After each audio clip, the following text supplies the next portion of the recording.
Welcome to soul of chemistry, जहां formula सिर्फ numbers नहीं बल्कि कहानियां होती हैं और रिएक्शन सिर्फ लैब तक लिमिटेड नहीं बल्कि जिंदगी में भी होते हैं। केमिस्ट्री सिर्फ साइंस नहीं है, लेकिन असल में केमिस्ट्री एक लैंग्वेज है, एक ऐसी लैंग्वेज जो मैटर की कहानी लिखती है। हर मॉलिक्यूल, चाहे वो पानी हो या परफ्यूम, अपनी एक पर्सनालिटी रखता है। वाटर सबसे सिंपल मॉलिक्यूल लेकिन सबसे पावरफुल, 2 हाइड्रोजन एक ऑक्सीजन बस, लेकिन इसी सिंपल स्ट्रक्चर की वजह से लाइफ एग्जिस्ट करती है। कभी सोचा है, एक छोटी सी पोलैरिटी और दुनिया बन गई। हम कहते हैं मूड ऑफ है, लेकिन असल में डोपामिन केमिकल बैलेंस है, सेरोटोनिन हैप्पीनेस, यानी हमारी फीलिंग्स भी एक तरह की केमिस्ट्री है।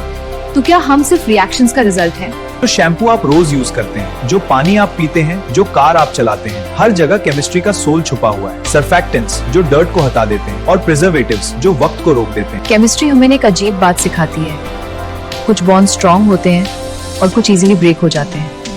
कोवेलेंट बॉन्ड्स, आयनिक बॉन्ड्स, लाइक ह्यूमन बॉन्ड्स। तो नेक्स्ट टाइम जब आप कोई प्रोडक्ट यूज करें या पानी का ग्लास उठाएं, याद रखें हर चीज में केमिस्ट्री है और हर केमिस्ट्री की एक सोल होती है। This is soul of chemistry.